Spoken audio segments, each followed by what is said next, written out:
बिस्मिल्लाहिर्रहमानिर्रहीम। अस्सलाम वालेकुम। उम्मीद करता हूँ आप लोग सब खैरियत से होंगे। अल्लाह ताला आप लोगों को खुश रखे। मेरी आज ज़रा तबीयत ख़राब है, बुखार वगैरह ज़ुकाम बहुत शदीद किस्म का हुआ है, लेकिन मैं एक रूटीन बनी हुई है सीक्वेंस वाइज कि सैटरडे को जो है वो लाजमी जो है वो वीडियो अपलोड करनी है, तो इस वजह से लाजमी जो है वो दुआओं में याद रखें। इसके अंदर जो था हमने 2 एक्ट्स कंप्लीट पढ़ ली हैं। यूट्यूब पे मेरे 2 एक्ट्स कंप्लीट जो है वो तैयार पड़े हुए हैं। कौन कौन से? एक स्पेसिफिक रिलीफ एक्ट है और एक इलीगल डिस्पोजेशन एक्ट है। ये 2 आपके acts complete section wise A to Z उसके अंदर प्रैक्टिकल एस्पेक्ट के वाले से जितना कंसेप्ट था एक एक सेक्शन का वो क्लियर यूट्यूब पे पड़ा हुआ है एक एक वीडियो में। अब उस 2 एक्ट को साइड पे कर दें। 2 एक्ट कंप्लीट हो गए, अब नए एक्ट शुरू करने लगे हैं। नया एक्ट के अंदर क्या है? The preemption act 1991। अब इस एक्ट के मुतालिक जितनी चीज़ें हैं ना वो आपने नोट करते जा रहा है कि इस एक्ट का ये कंसेप्ट है। सेक्शन वाइज 1 से लेकर इसके जितने टोटल सेक्शंस हैं वहाँ तक जो है वो आपने इसका कंसेप्ट क्लियर कट जो है वो नोट डाउन कर लेना और लाजमी अपना जो है वो बेयर एक्ट लाजमी सामने रखना है कि इस सेक्शन की ये डिस्क्रिप्शन है, इसके अंदर ये कंसेप्ट है, इस सेक्शन की ये डिस्क्रिप्शन है, इसके अंदर ये कंसेप्ट है। तो आपको क्लियर होता जाएगा कि इसका मतलब क्या। शुफे के केस बहुत आते हैं, तो इस सेंस के अंदर बता देंगे कि शुफा है क्या। इसको अब समझना कि पंजाब प्रीएम्पशन एक्ट 1991, प्रीएम्पशन की डेफिनेशन क्या है? प्रीएम्पशन का मतलब लिख लें आगे, प्रीएम्पशन शुफा, हक शुफा, शुफे का हक, शुफे का राइट, ये क्लियर है। उसके बाद प्रीएम्पशन की डेफिनेशन देख लें, मैं पढ़ देता हूँ, उसके बाद इसका कंसेप्ट बता देता हूँ। प्रीएम्पशन क्या होता है? The right which the owner of an immovable property possessed to acquire by purchase and other immovable property which has been sold to another person। इससे मुराद है कि ऐसी कोई प्रॉपर्टी, कौन सी प्रॉपर्टी? इमूवेबल प्रॉपर्टी जो बिक चुकी है लेकिन उस पर मेरा राइट था, मुझे पहले उसको पूछना चाहिए था, मेरा राइट था उसके ऊपर, मुझे जो है वो ये चीज़ खरीदनी चाहिए थी। ठीक है, मतलब कि मेरा इस पर राइट था, ये मेरा हक बनता था, पहले किसी थर्ड पर्सन को जाके सेल कर दिया, तो इसको कहते हैं प्रीएम्पशन का राइट आपका एग्जिस्ट करता है। तो आप इस सेंस के अंदर प्रीएम्पशन जो है वो एक्सरसाइज, उसका राइट जो है वो एक्सरसाइज कर सकते हैं कि ये प्रॉपर्टी है, फॉर एग्जांपल ये बिक चुकी है, अब ये 7 वाला घर है, उसके अंदर कंडीशंस आ जाती है कि कौन कौन जो है वो प्रीएम्प्टर है, किस किस का जो है वो शुफे का राइट बनता है। तो इस सेंस के अंदर मिसाल के तौर पर ये मेरा घर है, 7 वाला जो है वो घर है, ठीक है, तो वो बेच देता है, ठीक है, तो मैं कहता हूँ कि आपने किसी थर्ड पर्सन को क्यों बेचा? पहले मुझे पहले पूछना था, ये मेरा राइट है इसके ऊपर, पहले ये चीज़ आपने मुझसे पूछनी थी कि आप पता मैंने लेनी हो वो चीज़, तो मैं अब थर्ड पर्सन के ऊपर जाके केस करता फिरूंगा, आपने मुझसे पूछना था। तो इस सेंस के अंदर इसको कहते हैं प्रीएम्पशन, शुफे का हक। यहां तक क्लियर हो गया। फिर उसके बाद ये एक तरजीह जिसको कहते हैं राइट ऑफ प्रेफरेंस भी कहते हैं, कि प्रेफर करना। इसके टोटल सेक्शंस लिख लें, 37 इसके टोटल सेक्शंस है। ये इसका इंट्रोडक्शन था डेफिनेशन की हद तक। उसके बाद सेक्शन वाइज आ जाए, 3 सेक्शंस पढ़ने हैं, सेक्शन 1, सेक्शन 2 और सेक्शन 3। सेक्शन 1 क्या कहता है? सेक्शन 1 जो सबका कहता है टोटली मोस्टली एक्ट्स का, एंटायर एक्ट्स का, वो ये है कि शॉर्ट टाइटल कमेंसमेंट क्या है? सबसे पहले इसको क्या कहा जाता है? Punjab preemption act 1991।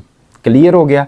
उसके बाद दूसरे पे आ जाता है कि ये इसको जो है वो क्या कहते हैं कि ये कहाँ तक एक्सटेंड है? ये पंजाब की हद तक एक्सटेंड है, पाकिस्तान में ना, ये पंजाब की हद तक जो है वो एक्सटेंड है। It extends to the whole of the Punjab. यहाँ तक क्लियर। उसके बाद तीसरा, it shall come into force at once. ये सेक्शन 1 का एक ओवरव्यू था। उसके बाद सेक्शन 2 क्या कहता है? सेक्शन 2 जो है वो बेसिकली एंटायर एक्ट्स का क्या होता है, ऑर्डिनेंसेस का, लॉज का, स्टैच्यूज का, वो यही होता है कि डेफिनेशंस के वाले से। तो डेफिनेशंस के अंदर जो है वो क्या कहता है? पहली जो है वो डेफिनेशन आ जाती है आपके पास सेक्शन 2 के अंदर, इमूवेबल प्रॉपर्टी, कि जो आपका प्रीएम्पशन है ना, ये कहाँ पे अप्लाई होता है, कहाँ पे आप इसका राइट ऑफ प्रीएम्पशन एक्सरसाइज कर सकते हैं? सिर्फ इमूवेबल प्रॉपर्टी के ऊपर, नॉट मूवेबल प्रॉपर्टी, सिर्फ इमूवेबल प्रॉपर्टी जो अटैच टू द अर्थ होती है, ठीक है, उसके ऊपर जो है ये अप्लाई होता है, सिर्फ इमूवेबल प्रॉपर्टी के ऊपर। उसके बाद दूसरा प्रीएम्प्टर। प्रीएम्प्टर कौन होता है? Who has the right of preemption, जिसका उसके ऊपर राइट, जैसे मैंने पहले बता दिया कि वो जगह सेल कर दी, मेरा राइट था उसके ऊपर, तो मैं प्रीएम्प्टर हुआ। तो जो पर्सन के पास प्रीएम्पशन का राइट होता है उसको क्या कहते हैं? प्रीएम्प्टर। उसके बाद तीसरी डेफिनेशन क्या आ जाती है? Right of preemption. वही चीज आ गई कि प्रीएम्पशन का राइट, वही इलिस्ट्रेशन ले लें, वही एग्जांपल जो प्रीवियस मैंने बता दिया कि मेरा राइट था इस चीज के ऊपर, ठीक है, ये चीज़ मैंने करनी थी, मैंने जो है वो परचेज करनी थी, तो ये प्रॉपर्टी इमूवेबल प्रॉपर्टी सोल्ड हो चुकी है, तब प्रीएम्पशन का राइट एग्जिस्ट करता है। जब तक इमूवेबल प्रॉपर्टी सोल्ड नहीं हुई, अगर ये प्रॉपर्टी वैसी पड़ी है तो मेरा राइट ही नहीं है। जब ये सोल्ड हो जाएगी तब जो है वो मेरा राइट ऑफ प्रीएम्पशन एग्जिस्ट करता है, मैं उसके ऊपर जो है वो केस कर सकता हूँ थर्ड पर्सन के ऊपर जिसने इस प्रॉपर्टी को खरीदा है। क्लियर हो गई है, क्योंकि ये तो बेमालक हो गया, ये बेमालक हो गया, इसके ऊपर केस करके क्या फायदा जिसने सेल की है, जिसने ले लिया मालक वो है, उससे अब हमने प्रॉपर्टी लेनी है जिसको भी बेची है, तो उसके ऊपर जो है मेरा राइट ऑफ प्रीएम्पशन एग्जिस्ट करता है, एक्सरसाइज कर सकते हो उसके अगेंस्ट कोर्ट में जाके, वो आगे बताऊंगा किस तरह कोर्ट में जा सकते हैं। तो राइट ऑफ प्रीएम्पशन कब एग्जिस्ट करता है, जब इमूवेबल प्रॉपर्टी आपकी सोल्ड हो जाती है, यानी कि सेल हो चुकी होती है, बिक चुकी है, तब आप जो है उसके ऊपर शुफे का केस कर सकते हैं। जब तक सेल नहीं हुई तब नहीं कर सकते, जब सेल हो गई है तब कर सकते हैं। उसके बाद चौथी डेफिनेशन आ जाती है सेल की। इसके अंदर आप पॉइंट्स नोट करना। सेल किसको कहते हैं, तो प्योर सेल होती है, सिंपल सेल होती है कि घर है या कोई चीज़ है या इमूवेबल प्रॉपर्टी की बात हो रही है, घर है मैंने बेच दिया, उससे पैसे ले लिए, विद कंसीडरेशन आ गई, ये सेल होगी प्योर। और हिबा के ऊपर जो है वो प्रीएम्पशन जो है वो अप्लाई नहीं होता। हिबा क्या होता है, गिफ्ट के अंदर भी अब दो कंडीशंस आ जाती हैं। एक होता है सिंपल गिफ्ट कि मैंने ये इमूवेबल प्रॉपर्टी है ना, फॉर एग्जांपल ये मैंने किसी बंदे को दे दी, ये गिफ्ट कर दी विदाउट कंसीडरेशन, उससे कोई चीज ही नहीं ली। गिफ्ट वही होता है कि कोई चीज ना लेना उसके बदले में, उसको तोहफे के तौर पे दे देना, ये उसको मैंने दे दी, उसके ऊपर प्रीएम्पशन एग्जिस्ट नहीं करता, आप एक्सरसाइज नहीं कर सकते। लेकिन उसके अंदर दो एक कंडीशंस आ जाती हैं कि एक होता है हिबा बिल इवज, एक होता है हिबा बशर्तुल इवज, ये दो इसकी काइंड्स हैं। अब हिबा बिल इवज क्या होता है, हिबा बिल इवज होता है कि तोहफे के बदले में, हिबा के बदले में उसके इवज कोई चीज लेना। जब उसके अंदर कोई चीज लेनी होती है आपने, उसको क्या कहते हैं, विद कंसीडरेशन, वो सेल की कैटेगरी में फॉल कर रही है। तो जब सेल की कैटेगरी में फॉल करेगी तो फिर राइट ऑफ प्रीएम्पशन अप्लाई होगा। ये क्लियर हो गया। उसके बाद हिबा बा शर्तुल इवज, शर्त, हिबा के बदले में कोई शर्त रखनी, कोई कंडीशन रखनी कि ये पूरी होगी तो जो है वो इस कंडीशन को पूरा किया जाएगा, अदरवाइज नहीं। तो उसके बदले में शर्त आ गई तो ये भी एक सेल हो गई।